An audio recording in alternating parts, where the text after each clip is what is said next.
Well, with this, we now reach the final part of the conference, and I am delighted to open the closing session of the second global conference of the Internet and Jurisdiction Policy Network.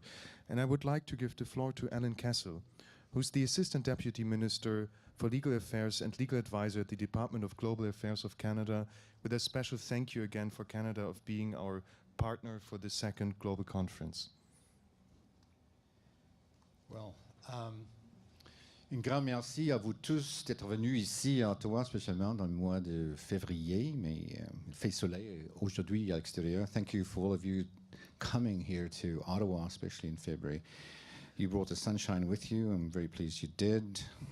Those of you who left minus 10 or 12 in Europe, apparently they're frolicking in Rome. Un grand merci à vous, Bertrand, aussi, et vielen Dank à Paul. I spent about 34 years in international diplomacy, amongst other things, and it's always refreshing to learn new things. In fact, there was a moment when I thought I should start a support group for some of us in the room. I was going to call it LudditesRUs.com, just for those who had not experienced what depth of incredible knowledge and intellect is around. I do feel after 3 days being here that I will give up my honorary membership on the Jurassic Park Board of Directors, because I do think I've learned more than I expected to. Our discussions here this week have demonstrated that our collective challenges involve fundamental questions that we must address together and urgently. How do we develop appropriate governance mechanisms for our global digital society? How do we understand sovereignty in the digital age? And how do we ensure that international law and the international rule of law extends to all actors on the internet? And how do we define the respective roles of public and private actors in order to ensure a free and open internet in a rules-based cyberspace? The stakes are very high. Global and national security and stability, human rights, sovereignty, the free exchange of ideas, and access to information for all of the world's citizens. The Government of Canada is glad to have supported this event financially and in various other ways.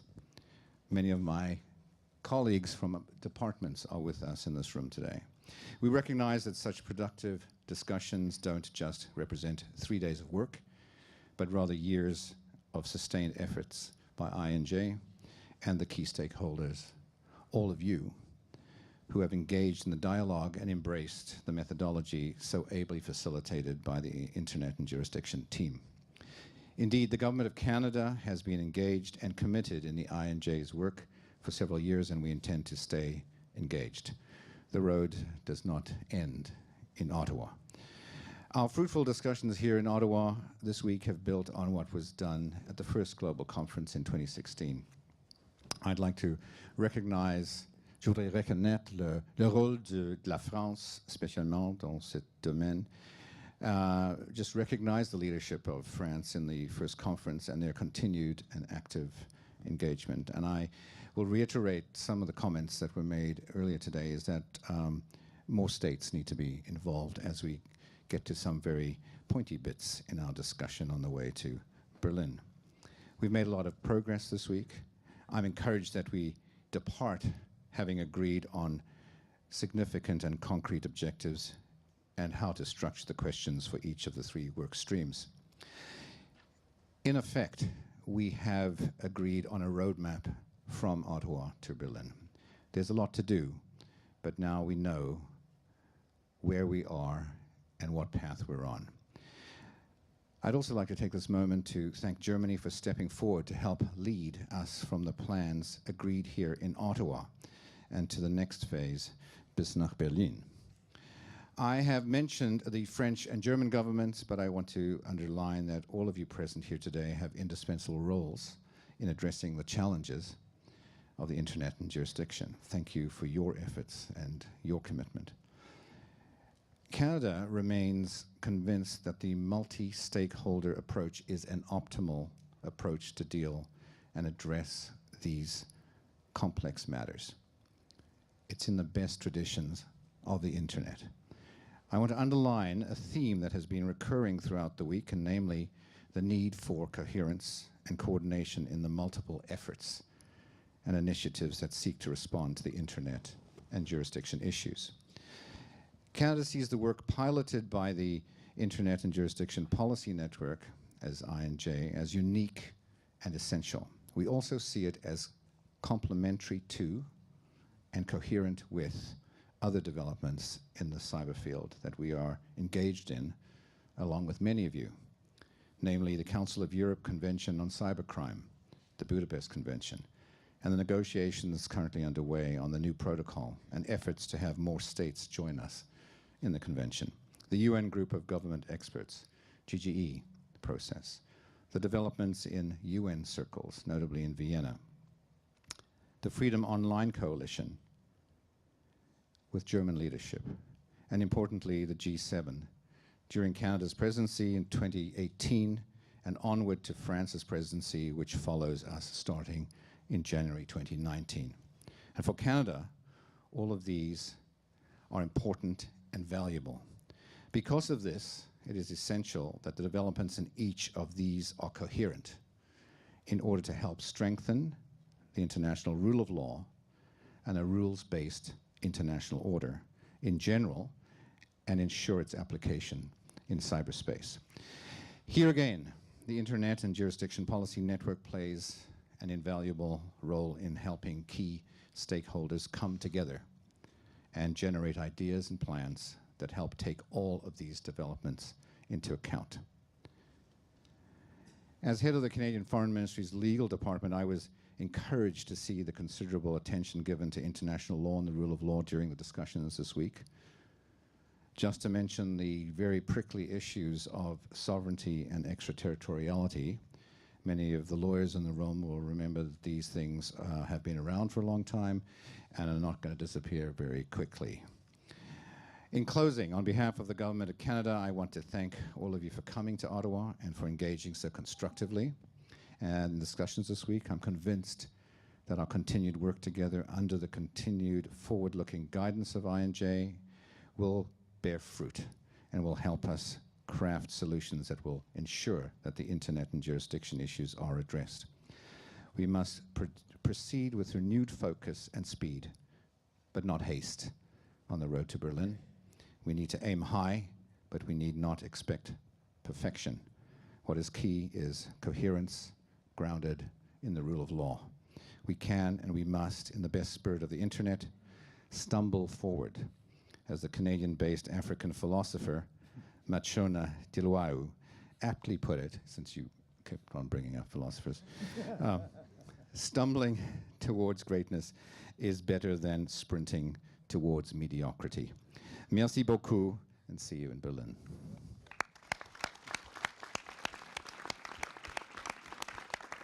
Thank you. Thank you very much for those remarks. Now I would like to give the floor to David REDL, who came to us also from the Mobile World Congress from Barcelona overnight just to be here with us today. He's the Assistant Secretary for Communications and Information and the Administrator of the NTIA of the Department of Commerce of the United States of America. You have the floor. Well, thank you. It's great to be in Ottawa. It was quite the overnight travel, but we made it here, and I want to thank you and Bertrand and the Internet and Jurisdiction Policy Network for organizing the conference and for inviting me to speak. On a personal note, I've been in this role as NTIA administrator for about 3 months, but prior to that, I spent the last 7 years working for the U.S. House of Representatives, and it's a pleasure to get to continue to work with so many of the folks in the room who I had the chance to work with in that role, in this new role. So thank you to all of you. We're here because the internet has fundamentally upended our prior understanding of national jurisdiction. Everyone here knows it, but it's worth repeating nonetheless. Today, data is moving around the globe in previously unimaginable quantities, crossing borders without recognition of national boundary. Data that is created in one country is often sent to, stored in, and processed in multiple additional countries. In many jurisdictions, this is occurring against the backdrop of dated legal frameworks that are not equipped to respond to advances in technology. I should say up front that the free flow of data is a development worth celebrating. It's been a driver of economic growth, it's led to widespread educational opportunities, and it's given a voice to people who have previously been relegated to silence. But as I've become keenly aware in my new role as administrator of NTIA, it's led to a variety of complex challenges for governments around the world who must address the issues of privacy, security, and logistics that come with the rapid growth and globalization of data. Governments around the world are finding that the old ways of ensuring national security, conducting law enforcement operations, and protecting the privacy rights of their citizens are being challenged by a medium that does not conform to borders or existing legal regimes. Indeed, the Internet and Jurisdiction Policy Network's 3 work streams hit at the heart of these challenges. In data and jurisdiction, for instance, we see how prior methods of obtaining evidence for criminal investigations and prosecutions are being undercut by rapid changes in technology. As a result of the growth of cloud computing and new and sophisticated data storage methods, long-standing legal and policy regimes designed in an analog world where information was almost exclusively stored locally are today being made obsolete. In content and jurisdiction, similarly, we're witnessing how the mass proliferation of digital content made available on a global scale by the internet is leading to legal, cultural, and in certain respects, ideological conflicts. These conflicts are putting immense pressure not only on governments who must uphold their domestic laws, but also on the platforms hosting the content, as they're forced to reconcile regularly competing legal demands of multiple jurisdictions simultaneously. And in the domains and jurisdiction discussion, lastly, we're seeing how the underlying infrastructure of the internet is being tested by abuses of and on the domain name system, and the inherent ambiguity of what is an appropriate response to potentially abusive behavior. These 3 work streams represent some of the most challenging legal and policy questions of the digital age. The question is how we respond as governments, as industry, as civil society, and as a global community to these challenges. In some countries, governments are responding with restrictive and isolationist policies. These include censorship, blocking, demanding a right to be forgotten, and requiring localized data storage. These policies seek to maintain the perception that our borderless open internet can be managed, bounded, and conformed to fit with local laws. These actions are understandable, but regrettable. We understand that governments are trying to respond to very real challenges and concerns that their citizens have. They want to both protect and project their sovereignty. But global companies end up getting caught in the middle of these conflicting policies. And as they work to address competing and inconsistent legal demands, the inevitable result is that users suffer diminished access and benefits from the network. I'm optimistic that governments will ultimately realize that it's in everyone's interest to keep the internet open and keep the data flowing around the world. The key will be whether civil society, industry, and forward-looking voices in government are able to effectively highlight the benefits of a global internet, to persuade those on the other side of the debate that the challenges of the free flow of data are far outweighed by the benefits. That's why the work of the Internet and Jurisdiction Policy Network is so important. Being here is my first exposure to this initiative, but it's already clear that INJ has few peers in terms of bringing together the kinds of diverse stakeholders needed to examine the range of jurisdictional challenges facing the internet today.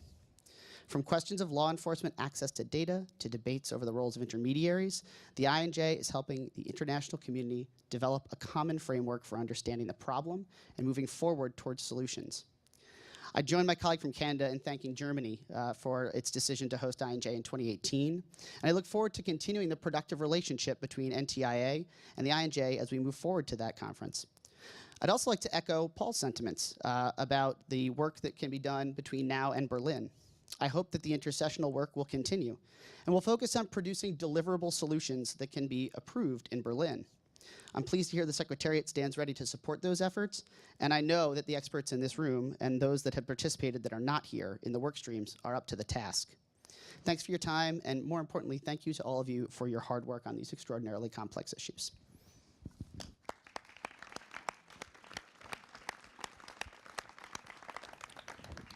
Thank you very much for those remarks, David. Now I would like to give the floor to Catalina Botero. She is the Dean of the University of Los Andes in Colombia, and she is the former Special Rapporteur for Freedom of Expression of the Organization of American States. You have the floor. Thank you, Paul. It works. It's working. I would like to begin by thanking Bertrand and Paul for having this and for inviting me and giving me the opportunity to speak at this closing session.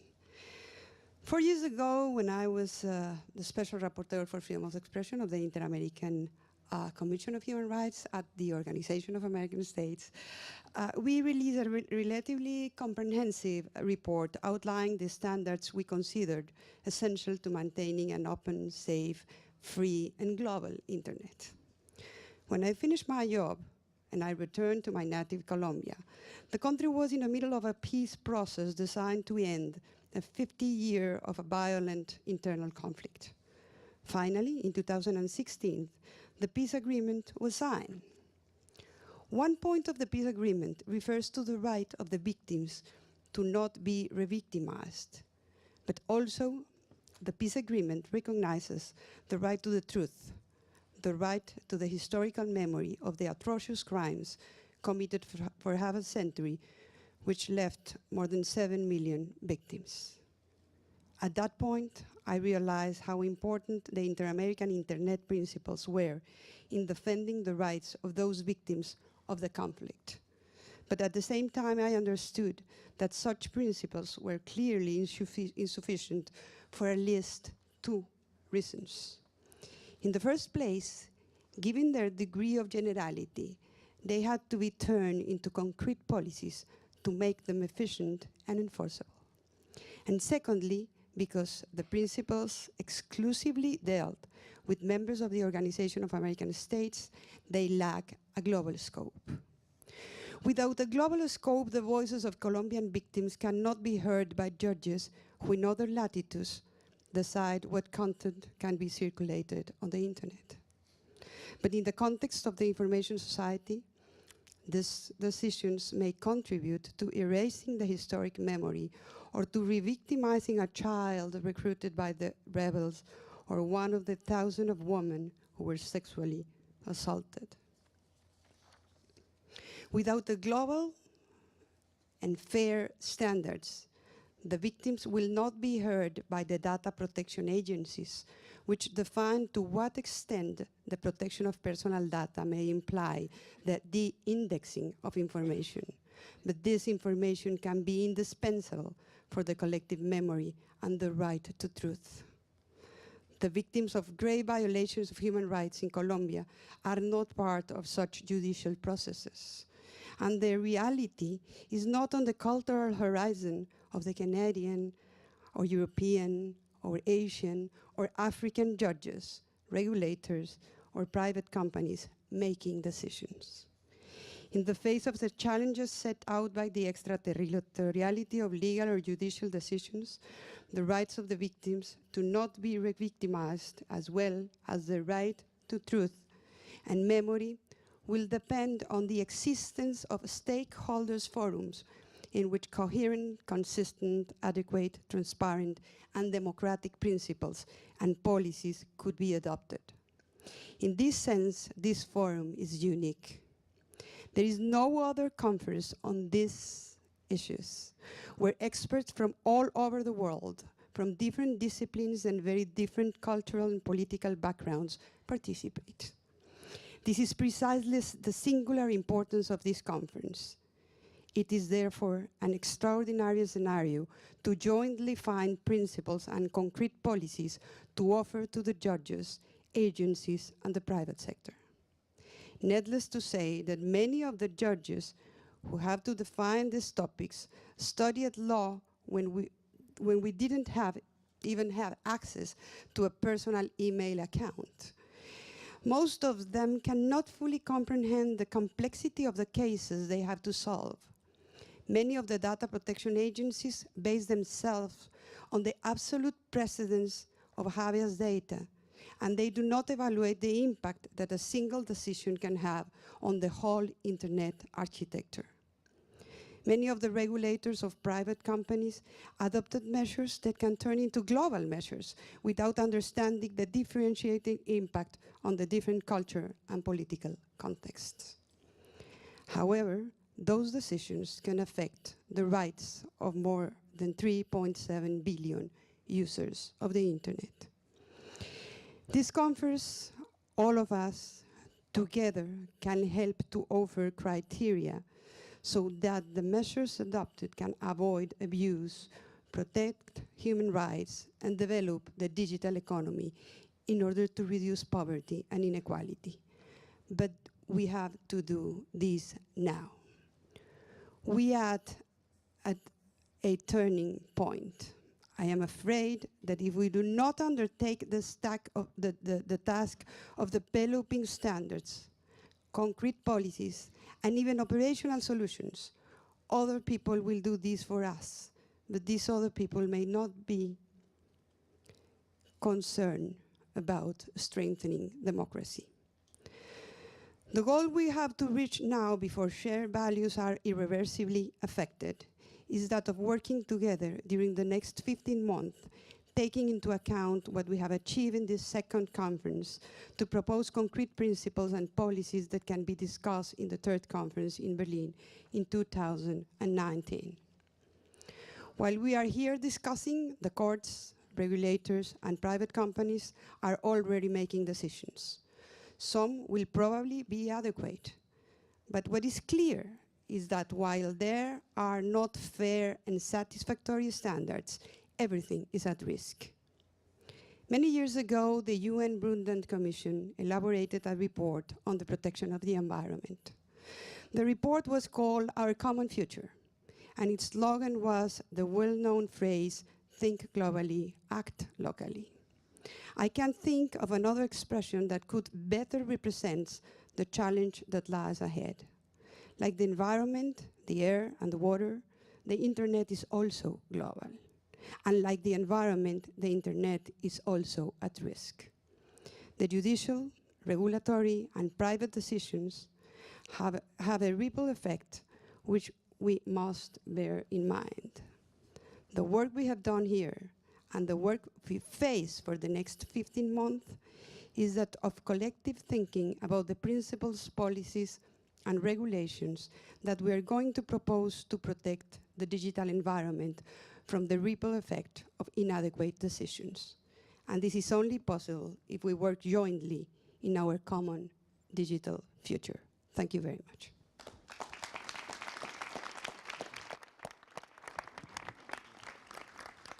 Thank you. Thank you very much for your remarks, Catalina. Now I would like to give the floor to the Senior Director of Tech Policy of Microsoft, Paul Mitchell. You have the floor. Well, thank you.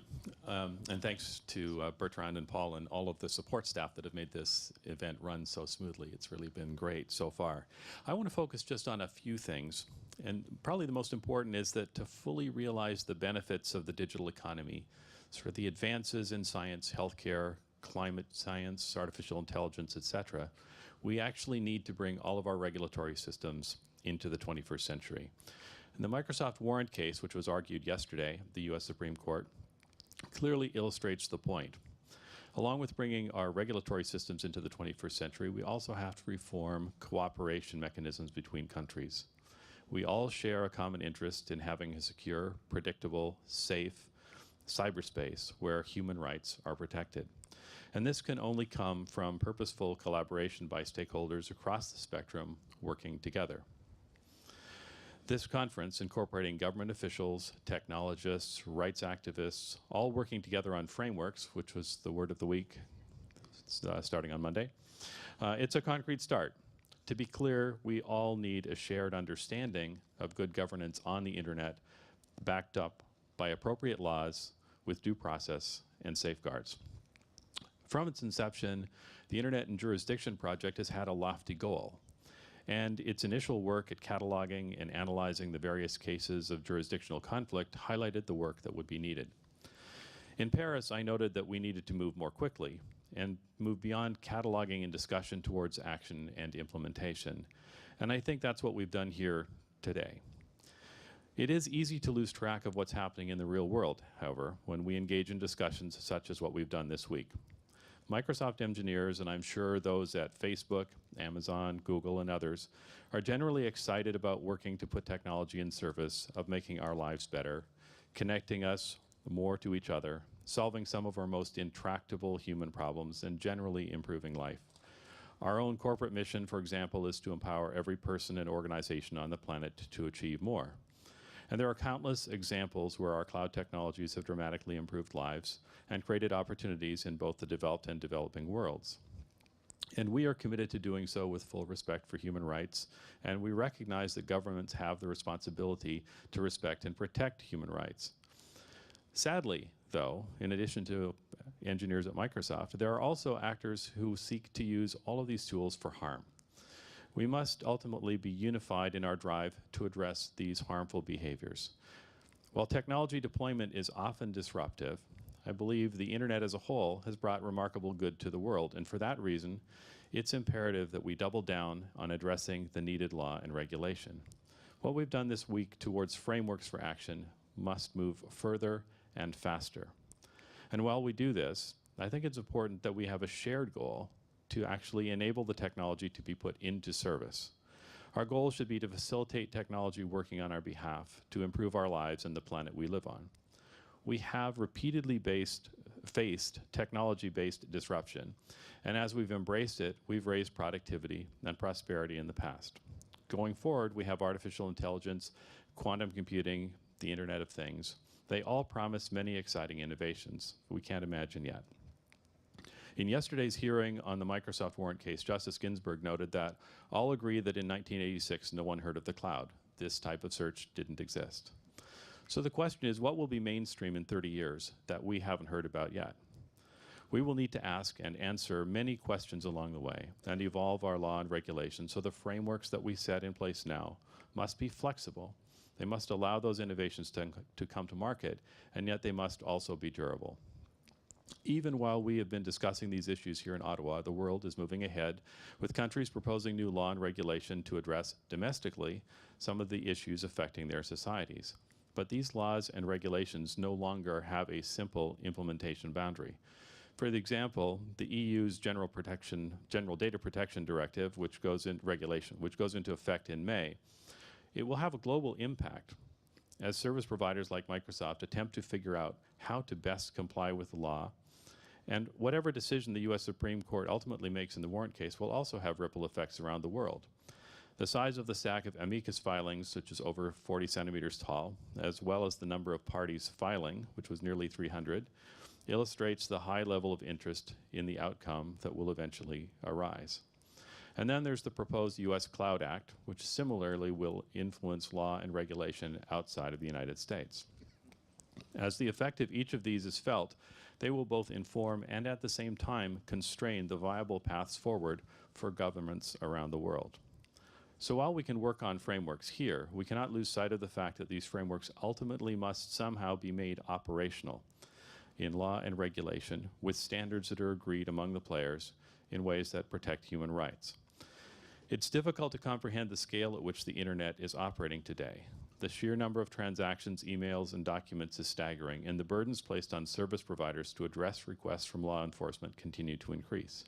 As a major cloud provider, we work on a daily basis to improve our services, remove illegal content, assist lawful investigations, and improve digital civility. But we continually face the challenge of conflicting laws and regulations, and in many cases, lack of clarity about what applies where. And this must be addressed urgently. The frameworks that we've started here have the potential to make a major contribution to addressing the issue if we can move them forward quickly and collaboratively, and if we can get the information we have produced into the right hands, and if we can successfully make the case for adoption of the proposals that we've drafted. We've discussed Berlin as a goal, but I think we actually need to make more concrete progress more quickly than that. In concluding, I'll just note the conference has assembled an impressive array of multi-stakeholder participants. The draft outputs have come a long way from where they started. As governments are actively considering new law and regulation now, we need to find ways to get these ideas into their deliberations now as they're happening, if our work is to have the greatest impact. Thanks.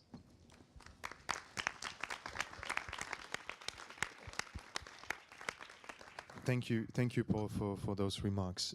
And now it is a tremendous pleasure to pass on, the virtual baton. There's no Internet and Jurisdiction Policy Network flag yet, to STEFAN SCHNORR, who's the Director General for Digital Innovation Policy of the Federal Ministry of Economic Affairs and Energy of the Government of Germany. Yeah, Paul, thank you very much for giving me the floor. Now we are at the end of 3 days of very intensive and fruitful discussions.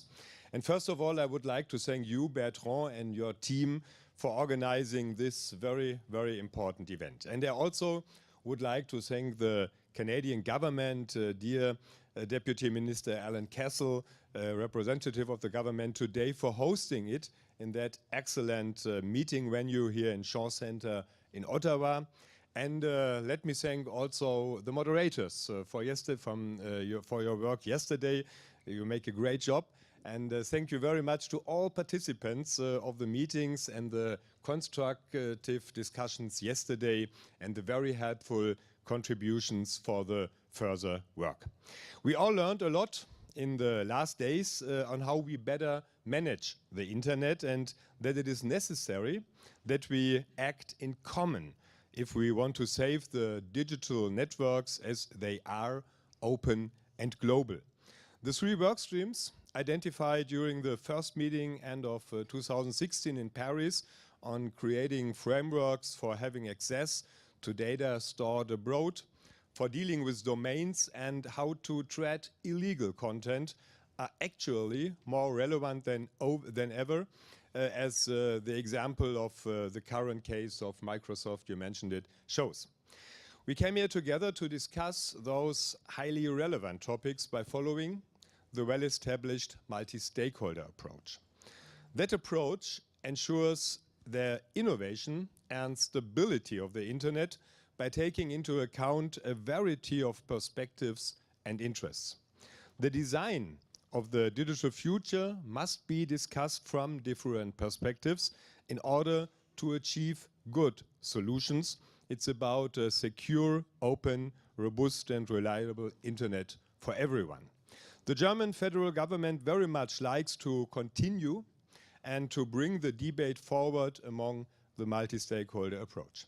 This is a reason why we have applied for the IGF 2019 to bring the discussions into the center of Europe to Berlin.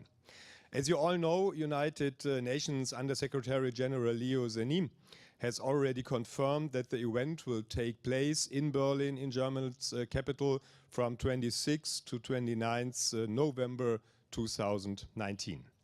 I am convinced that the Internet and Jurisdiction Conference here in Ottawa has been an important milestone on the way to the IGF 2019 in Berlin, and that it really helps to generate valuable input. Therefore, we proposed to hold the 3rd annual conference on the Internet and Jurisdiction Project in June 2019 in Berlin from 3rd to 5th June. And we are very proud to be able to host the conference, Bertrand, and thus make a contribution to the further development of the Internet. The Internet and Jurisdiction Project is a long-term project, and it only can be successful with concrete outcomes that can be followed up after Ottawa. The more achievable results we get, the more intensive discussions on implementation will be. Germany is ready to pick up the momentum set by France and Canada, especially against the background of the IGF 2019 in Berlin. But now the work is not done. We have to concretize our thoughts and ideas we gathered here and to make them implementable. So before the next Global Internet and Jurisdiction Conference 2019 in Berlin, we need to further develop the existing work streams. And we should continue to exchange views and positions and to elaborate more defined documents with operational solutions. For that reason, I think it is useful to have at least one more physical meeting on expert level before the next conference, and Bertrand mentioned it in the morning. We would be happy and honored if Germany could also serve as a host for such a meeting. We are ready to host the expert meeting in our ministry in Berlin, and we are flexible about the right time slot. It could take place either in autumn this year, next winter, or early next year, whenever it seems to be adequate and necessary. In this sense, I look forward to the further good cooperation for concrete and direct usable results that help to maintain the free and open internet. Very happy to see you all again, at least in Berlin, and thank you very much to all. Thank you.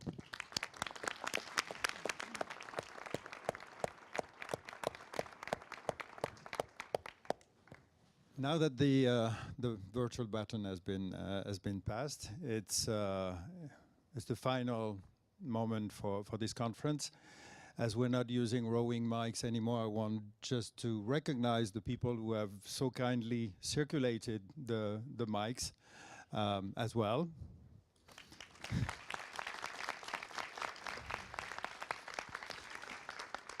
And I want to finish with just a few words beyond the deep gratitude that I have for all the kind words that have been said.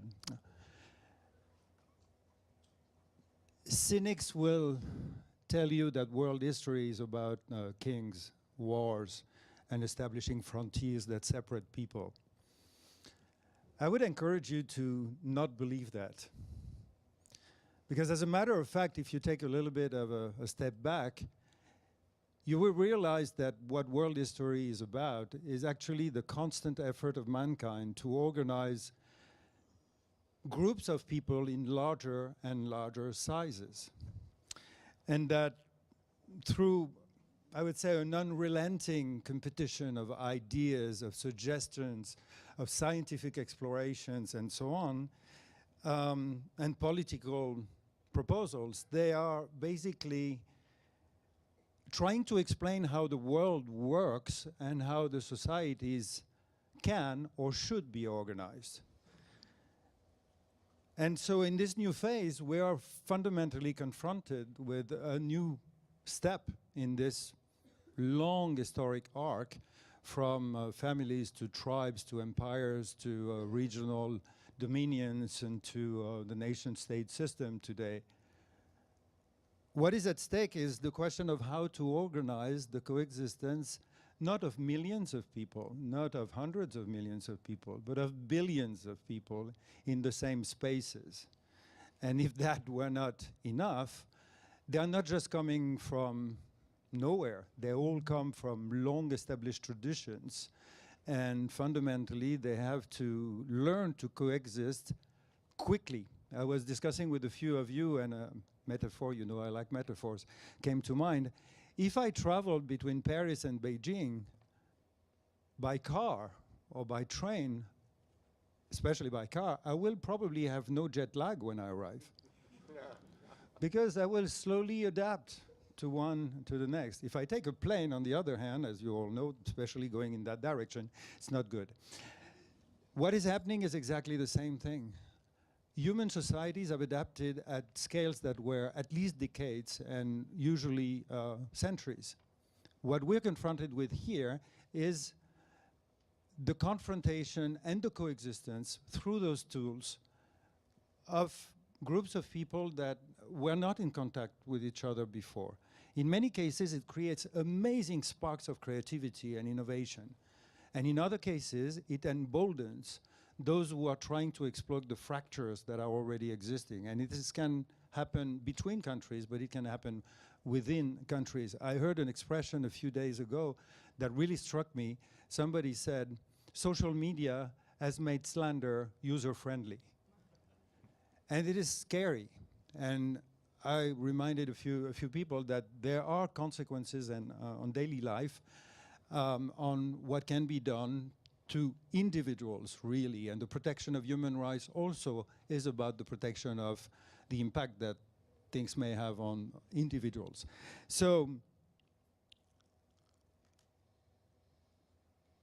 in this context of great challenges, the digital revolution has impacted almost any activity. This is becoming a commonplace expression. And it's no surprise that it is impacting also policymaking, which means that this is about the new multi-stakeholder governance paradigm or approach, whatever you name it, can help improve the international system and how you and we collectively can make it happen. Final word, more than ever, I think that the quote that I have in my email is appropriate. There's no greater mission for humans than uniting humans. And I think this is a moment where we've tried to do this. With this, I hope that you will carry home the spirit of Ottawa as well as the Ottawa roadmap and bring it into your future encounters. And I thank you very much for having me here.